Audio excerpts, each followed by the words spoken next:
আমি বাংলায় গান গাই, আমি বাংলার গান গাই।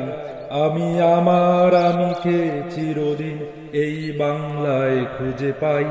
আমি বাংলায় গান গাই, আমি বাংলার গান গাই।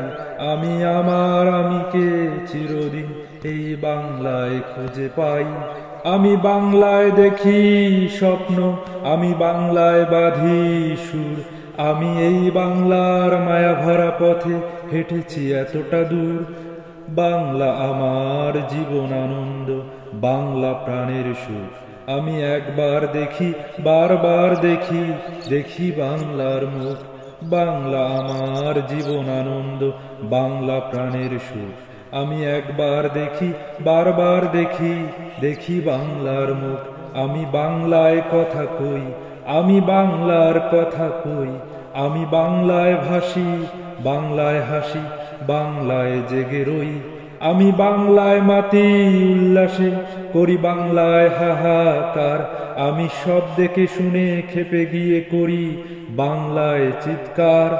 বাংলা আমার দীপ্ত স্লোগান, ক্ষিপ্ত তীর ধনুক। আমি একবার দেখি, বারবার দেখি, দেখি বাংলার মুখ। বাংলা আমার দীপ্ত স্লোগান, ক্ষিপ্ত তীর ধনুক। আমি একবার দেখি, বারবার দেখি, দেখি বাংলার মুখ। আমি বাংলায় ভালোবাসি, আমি বাংলাকে ভালোবাসি। আমি তারই হাত ধরে সারা পৃথিবীর মানুষের কাছে আসি। আমি যা কিছু মহান বরণ করেছি বিনম্র শ্রদ্ধায়। মেশে 13 নদী, 7 সাগরের জল, গঙ্গায় পদ্মায়। বাংলা আমার তৃষ্ণার জল, তৃপ্ত শেষ চুমুক। আমি একবার দেখি, বারবার দেখি, দেখি বাংলার মুখ। বাংলা আমার তৃষ্ণার জল, তৃপ্ত শেষ চুমুক। আমি একবার দেখি, বারবার দেখি, দেখি বাংলার মুখ।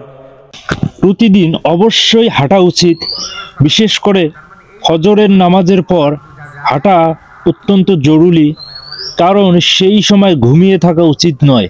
আমি চেষ্টা করি নিয়মিত ফজরের নামাজের শেষে হাঁটার। আমি বিভিন্ন দিন বিভিন্ন রাস্তা দিয়ে হাঁটি প্রকৃতি উপভোগ করার জন্য। ছেলে পেলে ওয়াজ বাজিয়ে পিকনিক খাচ্ছে, মাশাআল্লাহ। আজকে শীতের সকালে হাঁটতে গিয়ে আমার চোখে ধরা পড়ল গ্রাম বাংলার অপরূপ দৃশ্য। সেই দৃশ্য আমি ক্যামেরায় ধারণ করে আপনাদের জন্য আমার পেজে পোস্ট করলাম।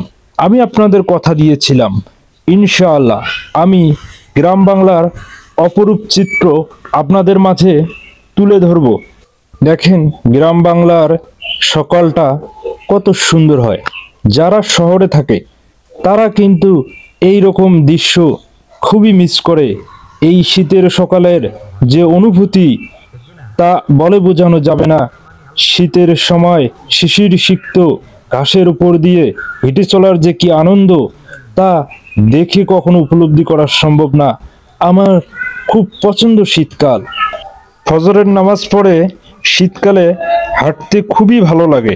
আজকে অবশ্য আমি একাই হাঁটতেছি, আমার সঙ্গে আমার ছোট ভাই এবং ভাতিজা তারাও হাঁটতে আসে নিয়মিত। তবে তাদের যেহেতু পরীক্ষা, তাই তারা সকালে বেশি দূর আর হাঁটতে চাচ্ছে না, যেহেতু লেখাপড়া করতে হবে, সেখানে সময় দিতে হবে। আমরা ইনশাআল্লাহ আপনাদেরকে খুব ভালো কিছু তুলে ধরবো, তারাও থাকবে আগামীতে ইনশাআল্লাহ। ভিডিওটি ভালো লাগলে লাইক, কমেন্ট এবং শেয়ার করতে ভুলবেন না।